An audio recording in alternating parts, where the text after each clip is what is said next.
이번 영상은 이 그림을 보면서 이 안정성 있는 이 매매에 대해서 우리가 함께 생각해 보는 시간을 갖도록 하겠습니다. 자, 유치원생 수준의 그림이지만 한 30분 정도 걸린 것 같습니다. 그리고 좀 이 내용을 보기 전에 일단 지금 보유 종목들이 이렇게 보게 되면 상당히 갑자기 많아졌습니다. 그렇죠? 뭐 수익률도 천차만별인데 이렇게 보유 종목들이 상당히 많아진, 또 제가 지금까지 계속 매매하는 기본 방향성, 거기에 대해서 오늘 말씀을 드릴 텐데, 일단 이것이 정답일 수는 없을 것입니다. 하지만 분명히 말할 수 있는 것은 시장 수익률 이상, 평균 이상의 그런 투자자로 갈 수 있는 하나의 매우 안정적이고 확실한 방법은 분명히 될 수 있으리라 생각됩니다. 자, 일단 이렇게 말씀을 드리고 이 그림을 이렇게 보게 되면은 이게 사람입니다. 좀 그림을 설명을 해야지 안 하면은 저게 뭐냐 이러실 수 있을 것 같은데, 여기 사람이 여기 다리 보면 앉아 있죠.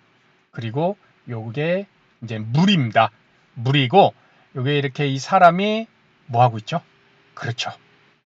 낚싯대를 여러 개를 이렇게 들이고 있습니다. 그래서 물속에서 이제는 낚시를 하는 그러한 모습인데, 여기서 글을 제가 몇 개를 이렇게 썼습니다. 이거 보게 되면은 우리 낚시가 할 때 주로 언제 하죠? 그렇죠. 날씨가 좋을 때 낚시를 하죠. 뭐 번개가 치고 뭐 태풍이 불고 막 비바람이 부는데 낚시를 하시는 분들은 거의 없을 것입니다. 그런 안 좋은 날씨에서 낚시를 하면은 당연히 고기 잡는 것도 어렵고, 심지어 자칫 위험해질 수도 있고, 그래서 날씨가 좋을 때 이렇게 낚시를 하게 되는데, 뭐 우리 주식 시장도 마찬가지죠.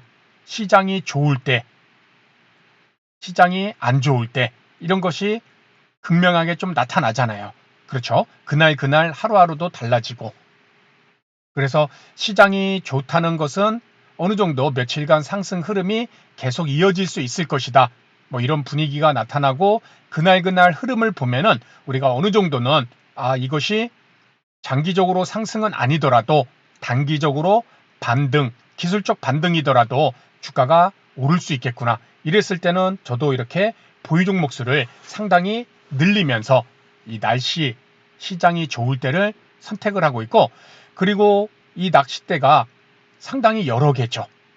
그렇죠? 이것이 상당히 중요한 부분인데, 내가 낚싯대 하나로만 매매를 할 수도 있습니다. 낚시의 고수라면은. 하지만 아주 드물죠. 그렇죠? 그래서 우리와 같은 일반 개인 투자자들은 이렇게 낚싯대를 여러 개 들이우고, 거기에 따라 뭐 미끼도 다르게 달아볼 수도 있을 것이고, 또 낚싯대도 좋은 낚싯대도 있을 것이고, 뭐 이 기능이 다른 낚싯대들도 여러 개 사용해서 이렇게 놓을 수도 있잖아요. 그렇죠? 그래서 이 여러 개의 낚싯대 중에서 결과는 꽝도 있을 수 있을 것이고, 꽝도 나올 수가 있을 것이고, 작은 피레미도 나올 수가 있을 것이고, 때로는 기대 이상의 월척도 나올 수가 있을 것입니다. 그렇죠? 이게 여기서 물속에 뭐가 있는지, 고기는 있다는 건 알지만 어떤 고기가 내 낚싯대에 물지는 우리가 알 수 없다라는 것이죠. 그렇죠?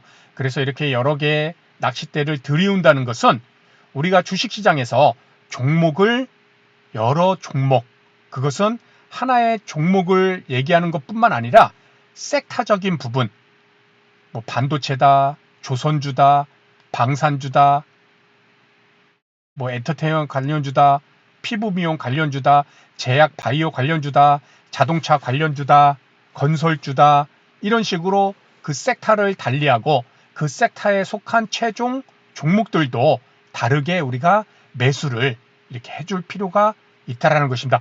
저도 이렇게 여러 종목을 매수했지만 여기에 방어주들도 있고 또 공격적인 종목도 있고 이렇게 여러 종목들이 있겠죠.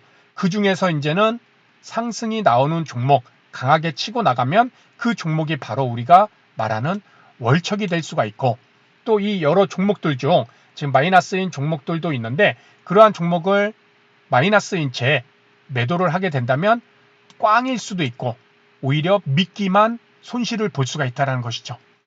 그리고 1%, 2%든 작은 수익만 얻고 매도를 한다면 그것은 피레미로 끝날 수도 있다는 것입니다. 그 전제 조건은 이렇게 우리가 낚싯대를 여러 개 들이워서 여기서 무엇이 나올지 최대한 신중하게 낚싯대를 들이우겠지만은 미끼를 달고 낚싯대를 들이우겠지만 여기서 무엇이 나올지는 우리는 앞으로의 미래를 알 수는 없다는 것이죠. 그렇죠? 그래서 추가 내용을 우리가 좀 보게 되면은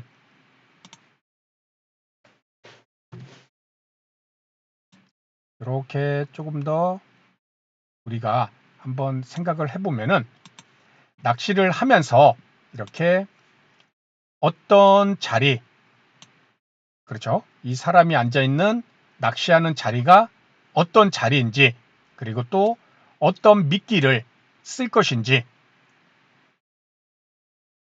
내가 이 종목을 매수를 했을 때 차트냐, 실적이냐, 성장성이냐, 아니면 수급이냐, 뭐 다양한 기준을 갖고 접근을 할 수가 있죠.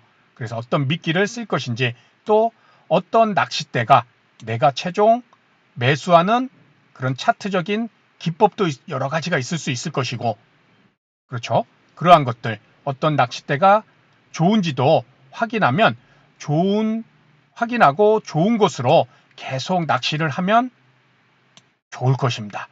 그렇죠? 그렇게 하기 위해서는 여기에 공부라는 표현을 썼듯이 우리가 이렇게 여러 종목을, 여러 낚싯대를 펼쳐놓고 여기서 분명히 잘 나오는 자리가 있을 것입니다. 또 잘 나오는 미끼가 있을 것이고 또 잘 나오는 낚싯대가 있을 것이고 그것이 바로 나에게 맞는 또는 그 자리, 그 미끼, 그 낚싯대 기법 모든 것들이 나에게 맞는지 이런 것들을 하루하루 만들어 가면서 이렇게 우리가 시장을 접근하면은 분명히 이렇게 변동성이 심한 시장에서 또 앞으로 어떻게 될지 알 수 없는 이런 시장 환경에서도 우리가 매매를 할 때 수익으로 연결시킬 수 있는 그런 확률이 또 안정성을 가져갈 수 있는 그런 매매 기본 환경을 스스로가 만들어갈 수 있으리라 생각됩니다. 여기서 전제 조건이 뭐 날씨가 좋을 때다, 그렇죠? 시장이 좋고 나쁠 때도 우리가 먼저 가장 기본적으로 처음에 체크를 해야 되는 그러한 포인트가 될 수 있다는 것이죠. 그렇죠? 아무리 종목이 내가 오를 것 같다는 종목도 날씨, 주가지수가 막 크게 빠지면은 우리 최근에 경험했잖아요. 쉽지 않다는 것을 우리가 머릿속에 갖고 이 주식을 한다는 것은 이 낚싯대를 한다는 것으로 한번 생각을 해보시고 여유를 갖고 이 낚싯대 어떤 고기가 걸릴지 우리 여러분들도 한번 생각을 해보시기 바랍니다. 그래서 오늘 내용은 여기서 마치도록 하고요. 다음 시간에 더 좋은 내용으로 인사를 드리도록 하겠습니다. 감사합니다.